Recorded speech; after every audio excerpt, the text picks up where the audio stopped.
Hey everybody, Vaughn here with the Vonster vlog. I'm just pulling my boots off. Welcome to day 161 of a year of yoga. I hope y'all can hear me okay. My microphones are dead again because of course I left them on all night. So that's fine, but I'm just going to be hollering at y'all. So thank you so much for joining me here on the mat. Though I'm actually not going to be using my mat again today. We're just standing. No, I mean you can definitely be on your mat though, but let's find ourselves in mountain pose. I am feeling just vivacious. Is that a word? But I'm just like thrumming. I'm so excited. We just had our first live stream after party over on the main channel. First one of 2022. So, and it was an absolute blast. I had so much fun hanging out with everybody and just goofing off and just crafting and all sorts of stuff. So I'm really feeling great today. So now I wanted to share that with you guys. So let's start in mountain pose, grounding through the tripod of our feet, the balls of our big toe, the balls of our pinky toe, and through our heels. Inhaling, arms up overhead, plugging into the sky.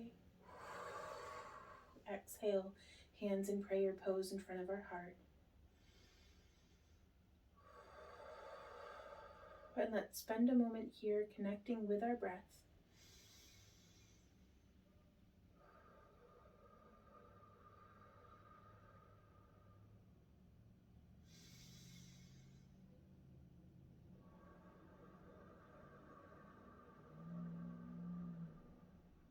Let's inhale deeply for 4 counts and then exhale thoroughly for 8.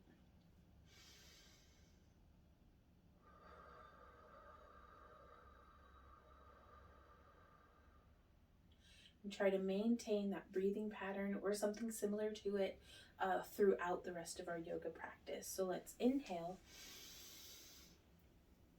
and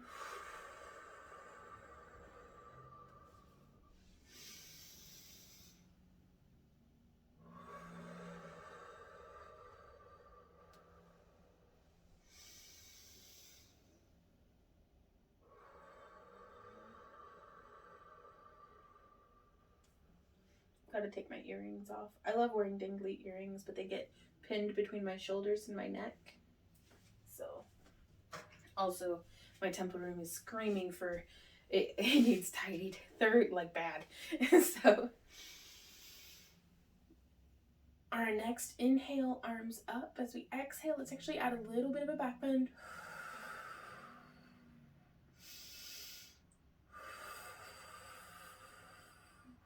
With breath cycle there. Now inhale, arms up, interlace our fingers and press our palms towards the sky in palm tree. Let's go ahead and tuck that pelvis under. This is a way that from the side, my personal inclination is to have an anterior tilt and kind of a significant bend in my lower back. We want to do a posterior tilt and bring that pelvis tucked and tilted forward and engaged. And this protects our lower back. You can put a bit of a bend in your knees. Really helps. It's hard to have, well, I mean, I guess you can have that interior tilt with your knees bent, but it makes it easier for me to get a nice tuck with my knees bent.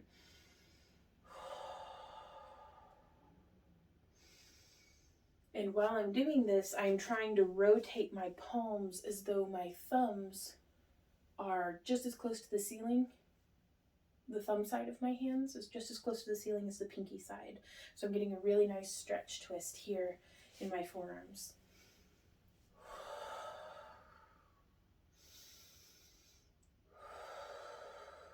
On our next inhale, exploding down and out. Inhaling back up, interlacing our hands into pew-pew fingers. And exhale to the right.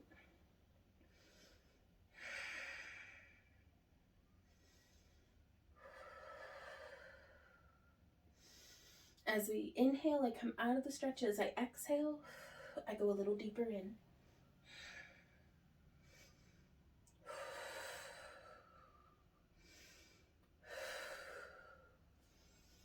Inhaling back up to center. Exhale, rest our arms. Inhale, back up, maybe having your other thumb on top. Exhale, leaning to the left.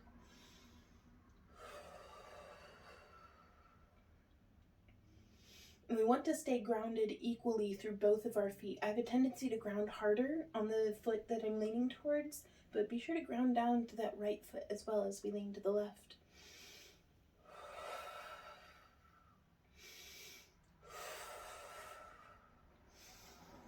Inhale up and exhale down. Let's do a nice wide stance. We're going to be traveling our knees down over the center line of our feet. And who's poking on my shirt? Oh, got a little feather. Sorry, stuck in my shirt, was poking me. Inhale up, fingertips overhead, and as we exhale, down into our goddess squat.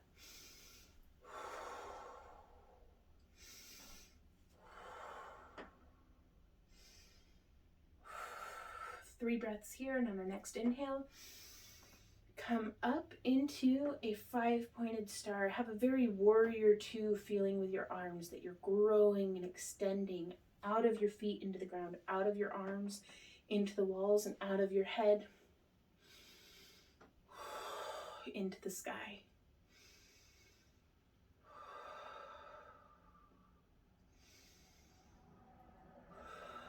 On our next inhale, arms up and exhale. Nice and deep into our goddess squat if you want. You can place your hands on your inner thighs and maybe shift one shoulder in and then the other. Maybe shifting from side to side. Or maybe just nice and upright here in this deep squat position. And then inhale up. And exhale, grow and radiate. 5-pointed star. We can have our core engaged here. Like again, it's not just standing here all like floppy and loose. Let's really be engaging, grounding down and pressing through our feet as though we're fixing to give it a jump bounce. So really engaged through our legs. Our pelvis is tucked, our core is engaged, our arms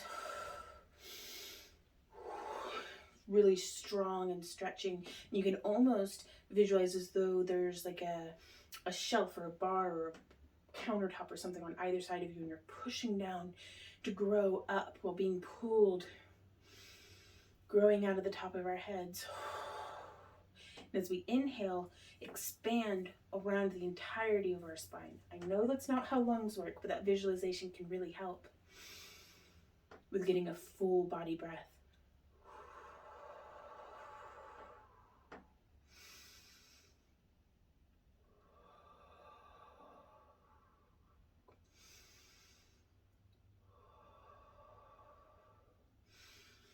Next inhale, arms up overhead, plugging into the sky. And as we come down, it's almost like we're doing a lat pull down, just really bringing it in. Powerful posture here.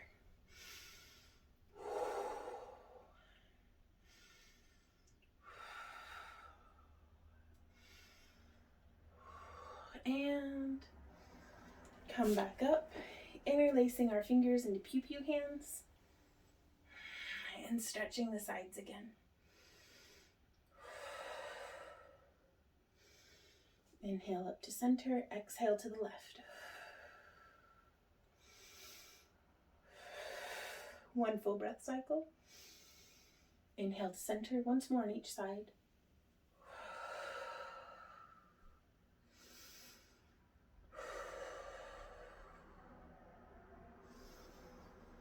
Up to center, let's really give it our all on this last one.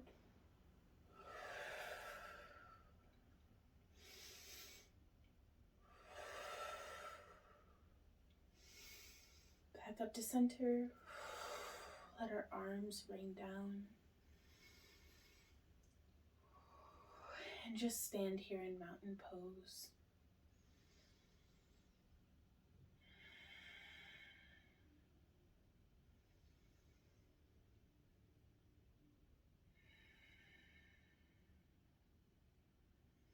And I've very much lately, today, been enjoying the visualization as I breathe of somehow being a seed.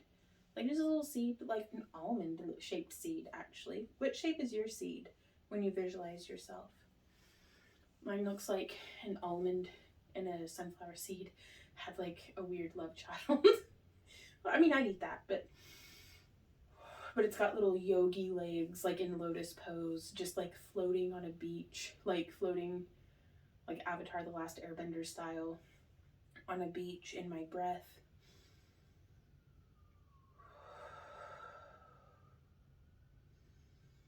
Is the waves on the shore.